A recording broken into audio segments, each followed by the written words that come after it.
Hello friends and dear students, welcome to the Rajdeep classes. So dear students, in this video we are going to discuss about the instrumentation of fluorimetry. तो instrumentation of fluorimetry में क्या क्या होते हैं। Instrumentation of fluorimetry includes following components. इसमें क्या होते हैं, सोर्स ऑफ लाइट होती है जिसे हम लैंप भी बोलते हैं, फिल्टर एंड मोनोक्रोमेटर्स भी होते हैं, सैंपल सेल्स, क्यूबेट्स या फिर इसे हम क्या बोलते हैं, सैंपल होल्डर भी बोलते हैं। ठीक है। फोर्थ हमारा क्या है, डिटेक्टर्स। ठीक है, जिसमें हम क्या यूज़ करते हैं, फोटो मल्टीप्लायर ट्यूब यूज़ करते हैं डिटेक्टर में। फिर हम वन बाय वन इसका क्या देखेंगे, एक्सप्लेनेशंस देखेंगे। फर्स्ट हमारी क्या है, सोर्स ऑफ लाइट, जिसे हम क्या बोल रहे हैं, लैंप बोल रहे हैं। इसमें हमें यहाँ रखिए तीन सोर्स आते हैं। कौन कौन से, mercuric arc lamp, xenon arc lamp और हमारा क्या होता है, tungsten lamp. Mercuric arc lamp में क्या होती है, mercury vapour at high pressure gives intense lines on continuous background above 350 nanometre, यानी कि 350 नैनोमीटर पे हाई प्रेशर पे ये क्या होती है, एक इंटेंस लाइन देती है। ठीक है, जिसकी कंटिन्यूअस बैकग्राउंड होती है। और क्या करती है, and low pressure gives an additional line at 254 nanometre. और 254 नैनोमीटर पे क्या करती है, ये एडिशनल लाइन देती है जब उसकी प्रेशर क्या होती है, लो होती है। सेकेंड हमारा है xenon arc lamp. Xenon arc lamp क्या होती है, कॉमनली यूज्ड लाइट सोर्सेस इन फ्लोरेसेंस मेजरमेंट, यानी कि फ्लोरेसेंस का मेजरमेंट करते हैं वहाँ पे। कंटिन्यूअस लाइट सोर्स के लिए हम क्या यूज़ करते हैं, commonly xenon arc lamp use करते हैं। Xenon arc lamp produces continuous spectrum at 250 to 600 nanometre wavelength. ठीक है, ये क्या करती है, एक कंटिन्यूस स्पेक्ट्रम प्रोड्यूस करती है at the wavelength 250 to 600 nanometre. ठीक है, जो कि क्या होती है, एक मेजर एडवांटेज होती है किसके, जेनॉन आर्क लैंप की। नेक्स्ट हमारा क्या है, टंगस्टन लैंप।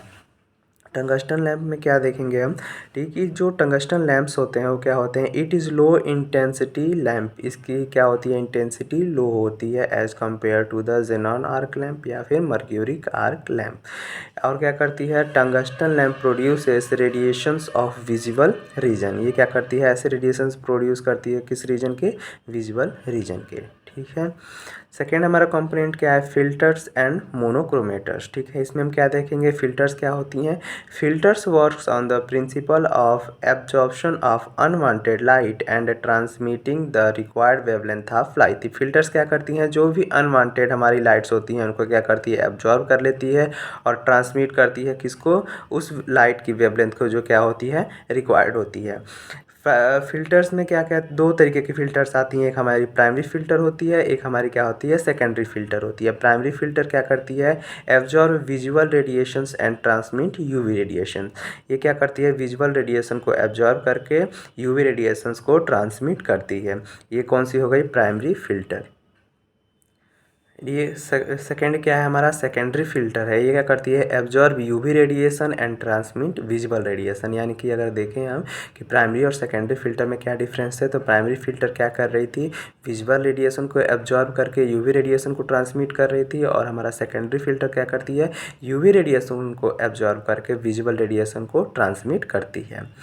उसी में हम क्या देखेंगे, मोनोक्रोमेटर्स। मोनोक्रोमेटर्स क्या होते हैं, मोनोक्रोमेटर्स क्या करते हैं, they convert polychromatic light into monochromatic light. यानी कि जो भी हमारी लाइट सोर्स होती है अगर वो पॉलीक्रोमेटिक होती है तो उसको मोनोक्रोमेटिक बनाने के लिए हम क्या करते हैं, मोनोक्रोमेटर्स यूज करते हैं। ठीक है, they isolate a specific or particular range of wavelength of radiation source. ये क्या करती है, जो रेडिएशन सोर्स होती है उसमें से क्या करती है, एक स्पेसिफिक या पार्टिकुलर रेंज के वेवलेंथ को क्या करती हैं, आइसोलेट करती हैं। इसमें भी दो तरीके की हम क्या होती है, मोनोक्रोमेटर्स होती हैं। कौन कौन सी, एक हमारा एक्साइटेशन मोनोक्रोमेटर होता है और सेकेंड हमारी क्या होती है, इमिशन मोनोक्रोमेटर्स होती हैं।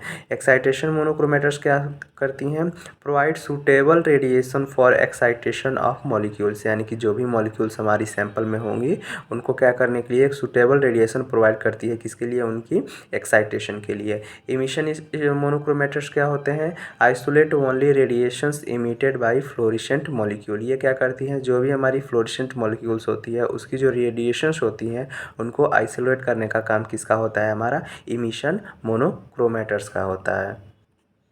इसके बाद वाली कंपोनेंट क्या है, सैंपल सेल क्यूबेट या फिर क्या बोलते हैं, सैंपल होल्डर्स बोलते हैं। ये क्या करते हैं, these are meant for holding liquid samples, यानी कि इनको लिक्विड सैंपल्स को होल्ड करने के लिए हम क्या करते हैं, यूज करते हैं। They are made up of quartz or glass, ये किसके बने होते हैं, या तो क्वार्ट्ज के बने होते हैं या तो ग्लास के बने होते हैं। ठीक है, इनका शेप क्या होता है, या तो सिलिंड्रिकल होता है या तो रेक्टेंगुलर होता है। सिलिंड्रिकल इस तरह सिलिंड्रिकल हो जाएगा क्यूबेट, और रेक्टेंगुलर कैसे हो जाएंगे, हमारा इस शेप के क्या हो जाएंगे, रेक्टेंगुलर हो जाएंगे सैंपल सेल्स। लास्ट में हमारा क्या है, डिटेक्टर्स। डिटेक्टर्स क्या होती हैं, डिटेक्टर्स ऐसे कंपोनेंट होते हैं जो क्या करते हैं, जो हमारी लाइट एब्जॉर्ब होने के बाद जो हमारा रेडिएशंस निकलती हैं उनको क्या करती हैं, डिटेक्ट करती हैं। जिसमें हम क्या यूज़ करते हैं, photo multiplier tube detector use करते हैं, फोटो वोल्टिक सेल डिटेक्टर भी यूज़ करते हैं, फोटो ट्यूब डिटेक्टर भी यूज़ करते हैं। लेकिन सबसे बेस्ट और एक्यूरेट क्या कौन सा होता है, हमारा फोटो मल्टीप्लायर ट्यूब डिटेक्टर क्या होती है, बेस्ट डिटेक्टर होती है फ्लोरीमेट्री के इंस्ट्रूमेंटेशन में। इसमें हम क्या करेंगे, देखेंगे जो भी हमारे कंपोनेंट्स यूज हो रहे हैं इंस्ट्रूमेंटेशन और फ्लोरीमेट्री में, उसका सेटअप कैसे होता है। फर्स्ट हमारी क्या होती है, लाइट सोर्स होती है, जहाँ से क्या होती है, लाइट का क्या होता है, रिलीज़ होता है। यहाँ से हमारी क्या होती है, लाइट सोर्स हमारी आती है इंस्ट्रूमेंटेशन पे। फिर हमारी क्या लगी होती है, एक लेंस लगी होती है। उसके बाद हमारा क्या लगा होता है, एक्साइटेशन मोनोक्रोमेटर लगाता है। उसके बाद से फिर एक लेंस लगी होती है। उसके आगे क्या होती है, सैंपल होती है। ठीक है, जहाँ से क्या होती है, लाइट का क्या होती है, ट्रांसमिटेड लाइट्स वहाँ से क्या होती है, टर्न होकर कहाँ पे आती है, नीचे साइड में आती है। फिर हमारी क्या लगी होती है, एक लेंस लगी होती है। उसके बाद से हमारा इमिशन मोनोक्रोमेटर्स लगे होते हैं। फिर उसके बाद से एक लेंस लगी होती है। उसके बाद हमारी क्या लगी होती है, डिटेक्टर्स, जो क्या करती हैं, इन लाइट को डिटेक्ट करती हैं। उससे हमारा क्या होता है, एक रिकॉर्ड डिवाइस ऐड होता है जो क्या करती है, हमारी रीडिंग को शो करती है। ये क्या है, इंस्ट्रूमेंटेशन ऑफ फ्लोरीमेट्री है। लास्ट में क्या है हमारा एप्लीकेशन, किसका, फ्लोरीमेट्री का एप्लीकेशंस क्या क्या होते हैं। तो इनका एप्लीकेशन क्या होता है, determination of ruthenium, vanadium, boron in steels, aluminium in alloys, chromium, manganese, uranium, beryllium in silicates, vitamin B1, vitamin B2 जिसे हम क्या बोलते हैं, राइबोफ्लेविन भी बोलते हैं, और बिस्मथ। इन सब के डिटेक्शन के लिए या डिटर्मिनेशन के लिए हम क्या यूज़ करते हैं, फ्लोरीमेट्री का यूज़ करते हैं। सो डियर स्टूडेंट्स, ये हमारे क्या है, फर्स्ट यूनिट यहाँ हमारी कंप्लीट हो गई। ठीक है, नेक्स्ट हम सेकेंड यूनिट में क्या पढ़ेंगे, IR स्पेक्ट्रोस्कोपी पढ़ेंगे। अगर आपको वीडियो यहाँ तक अच्छी लगी then please subscribe, comment and like on video. Thank you.